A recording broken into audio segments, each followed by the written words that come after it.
masih membincangkan mengenai kasus perundungan dan pelecehan yang terjadi di lingkungan sekolah. Saya kembali ke Pak Jules Ambas. Pak Jules, kasus ini sudah sejauh apa kini? 5 pelaku apakah ditahan dan bagaimana status hukumnya? Ya, jadi dapat saya jelaskan terkait dengan anak yang menjadi tersangka dari para pelaku untuk 5 orang siswa maupun siswi ini.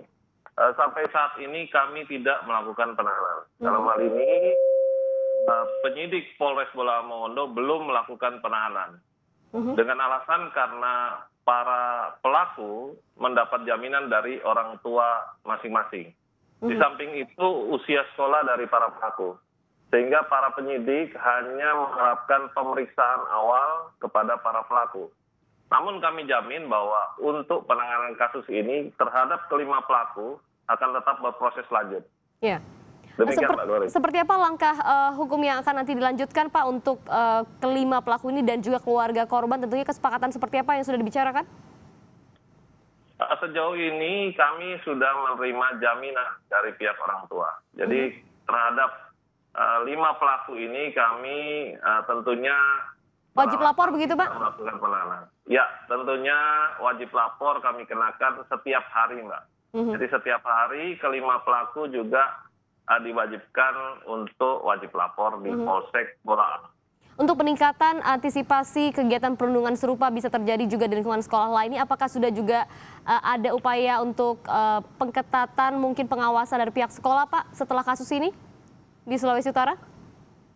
Baik, jadi terkait dengan pengawasan terhadap sekolah, tentunya kami tidak sendiri. Dalam hal ini kami juga sudah bekerja sama dengan Dinas Pendidikan. Dan untuk menindaklanjuti kasus ini tidak terulang di Sulawesi Utara, nantinya kami akan menambah jumlah patroli ke sekolah. Dan tentunya kami akan melibatkan berbagai stakeholder, seperti tentunya Dinas Pendidikan sendiri dan pihak sekolah. Dan kami akan turun dan terjunkan juga babin-babin Kamtibmas kami yang ada di desa-desa maupun di kecamatan. Ini akan lebih intens, akan lebih mengena untuk melakukan pengawasan secara bersama dengan pihak sekolah tentunya, Mbak. Baik, Pak Jules, memang karena ini adalah pelakunya masih usia anak, tentu ada perlakuan yang berbeda dengan penerapan hukumannya. Namun sebagai juga informasi kepada seluruh masyarakat bahwa tindakan seperti ini ada ancaman pidananya. Bisa disampaikan Pak, seperti apa? Ya, jadi dalam pemeriksaan ini tentu kita harus berhati-hati. Karena ini merupakan kasus yang menimpa dunia pendidikan, artinya anak sekolah. Dalam hal ini, pada saat ini kami hanya melakukan pemeriksaan sebagai saksi. Nantinya kami akan melakukan pemeriksaan sebagai tersangka. Nah tentunya dalam memperlakukan para siswa sebagai tersangka, akan ada yang kami terapkan sesuai dengan aturan yang ada. Jadi terhadap anak yang berhadapan dengan hukum, tentu akan didampingi oleh pihak Bapas, Mbak. Sehingga dalam hal ini kami juga akan berkoordinasi, dan ini sudah dilakukan dengan pihak Bapas. Di samping itu kami juga sudah melakukan koordinasi dengan pihak kejaksaan, jaksa penuntut umum. Untuk pasal yang kami terapkan yaitu Undang-Undang Perlindungan Anak, khususnya Undang-Undang Nomor 35 Tahun 2014, yaitu pasal 82, yang ancaman hukumannya minimalnya 5 tahun dan maksimalnya 15 tahun. Ini yang akan kami terapkan dan akan berproses lanjut tentunya.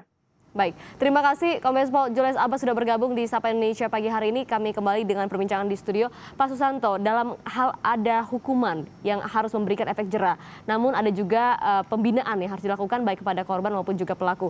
Apa yang kemudian bisa disarankan dalam kasus-kasus di dunia pendidikan seperti ini? Supaya tetap ada efek jeranya namun tetap ada juga pembinaannya. Ya, perlu kami sampaikan karena memang kasus ini kan pelakunya masih usia anak ya. Di undang-undang kita telah diatur ya, yaitu adalah Undang-Undang 11 2012 tentang sistem peradilan pidana anak. Jadi bisa dilihat di sejumlah pasal bahwa ancaman di bawah 7 tahun itu adalah wajib diversi ya. Nah, diversi ini tentu harus mempertimbangkan beberapa hal. Satu, umur anak. Kedua, kategori tindak pidana. Ketiga, hasil penelitian Bapas. Yang keempat adalah hasil dari bagaimana dukungan dari keluarga. Sorry, di versi ini maksudnya tidak berjas adalah tidak hukuman pidana begitu Pak ya?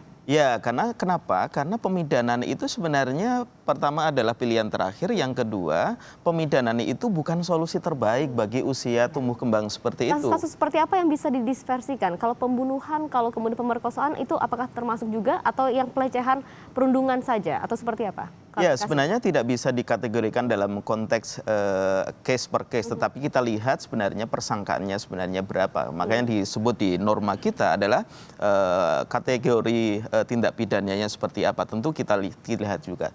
Tetapi yang harus diperhatikan bahwa kadang-kadang kan memang kita semua, sebagian masyarakat kita berpikir bahwa udahlah kita pidanakan saja. Kita LPK-an yang dulu dengan istilah lapas dianggap sebagai pintu efektif untuk katakanlah perubahan perilaku.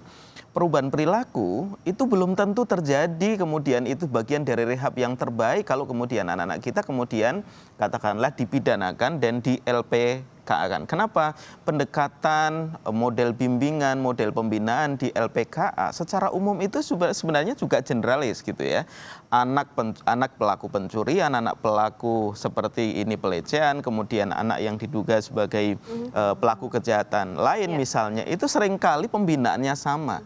Sehingga interaksi antara anak satu dan yang lain justru dia akan mendapatkan katakanlah informasi baru, bisa belajar tentang kejahatan baru dan lain sebagainya. Begitu ya, jika bisa jadi akan jauh lebih buruk. Dari beberapa kajian dan riset itu jauh dampaknya justru negatif bagi perkembangan anak yang bersangkutan. Maka tentu rehabilitasi harus menjadi fokus utama. Apa yang bisa dilakukan Bu Reni dalam hal ini untuk bisa memberikan perbaikan perilaku kepada para pelaku? Iya, anak itu kan punya ekologi sosialnya juga. Jadi yang terkecil adalah keluarga.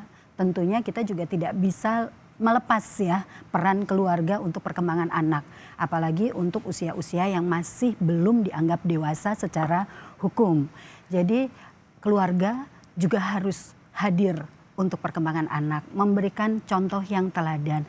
Ada waktu yang memang ada kebersamaan sehingga mereka bisa berinteraksi dengan hati. Jadi pola pengasuhan dengan hati yang penuh itu juga perlu untuk dikembangkan di dalam keluarga. Nah, kemudian ekologi yang berikutnya adalah lingkungan yang ada di sekitarnya. Ya, kalau dulu itu ada Karang Taruna ya, seperti sekarang juga masih ada. Itu sebaiknya bisa menjadi satu wadah aktivitas yang bermanfaat atau aktivitas hobi lainnya seperti hobi-hobi olahraga, kesenian, daripada mereka harus kumpul-kumpul bersama teman yang kita nggak tahu teman ini teman yang seperti apa, karena kebanyakan remaja itu ada banyak aspek peniruan yang mereka lakukan. Nah, kemudian lingkungan yang berikutnya itu lingkungan sekolah. Nah, lingkungan sekolah ini juga perlu untuk memperhatikan bagaimana budi pekerti ini ditingkatkan. Mungkin pelibatan guru BK di sini di samping guru-guru mata pelajaran untuk juga mengembangkan seperti empati begitu. Itu bisa dilatih.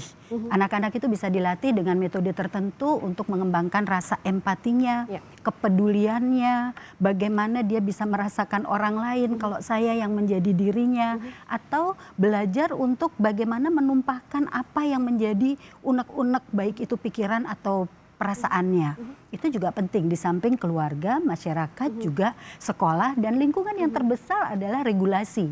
Sehingga memang penting untuk ada regulasi yang berdiri tegak, artinya tidak tebang pilih dan juga betul-betul dilaksanakan. Termasuk juga bagaimana ada kegiatan-kegiatan untuk menyalurkan waktu luang dari para pelajar kita. Pak Susanto dan juga Bu Reni, apa yang menjadi pesan pagi hari ini agar seluruh orang tua yang menyaksikan termasuk juga lembaga pendidikan memiliki kewaspadaan yang ekstra karena masih terjadi perundungan di dunia pendidikan kita? Iya, pertama catatan saya adalah ini harus menjadi evaluasi bersama. Ya, jangan kemudian karena sekolah ini kan melting pot ya. Sekolah itu melting pot dari produk-produk pengasuhan yang sangat beragam. Maka kemudian tidak tepat kalau kemudian pencegahan bullying itu hanya diserahkan pada sekolah. Tapi peran keluarga itu sangat kuat, peran lingkungan sosial juga sangat kuat. Jangan kemudian ini ada bullying hanya ditumpukan pada sekolah. Sekolah memang harus berbenah, iya, wajib bangun sistem agar sekolah tidak ada ruang-ruang sekecil pun terkait dengan bullying. Tetapi di pihak lain orang tua juga jangan membiasakan perilaku-perilaku yang justru juga menginspirasi anak menjadi korban korban atau juga menjadi pelaku.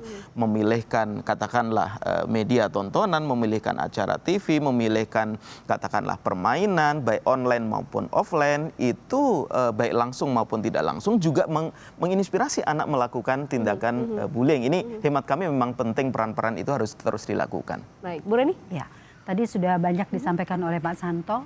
Kalau saya lebih mengajak kepada orang tua yang punya anak-anak, yang dari anak yang paling kecil sampai ke usia remaja, sudahkah Anda mengenal diri anak-anak Anda? Apa yang terjadi di dalam keseharian anak-anak Anda? Apa yang dia pikirkan, apa yang dia rasakan? Apakah para orang tua sudah tahu, memahami, bisa menjadi teman untuk berdialog mengenai apa yang dipikirkan dan dirasakan? Kalau anak-anak itu punya tempat yang aman untuk dia menyalurkan apa yang dia pikir dan dia rasakan, insya Allah mungkin ini menjadi prevensi yang sangat kuat bagi anak-anak untuk tidak melakukan tindak-tindak yang di luar batas moral. Baik, terima kasih Ibu Reni, terima kasih Pak Susanto sudah bergabung di Sapa Indonesia pagi hari ini. Semoga ini menjadi kewaspadaan bagi kita semua terkait dengan kasus-kasus perundungan yang ada.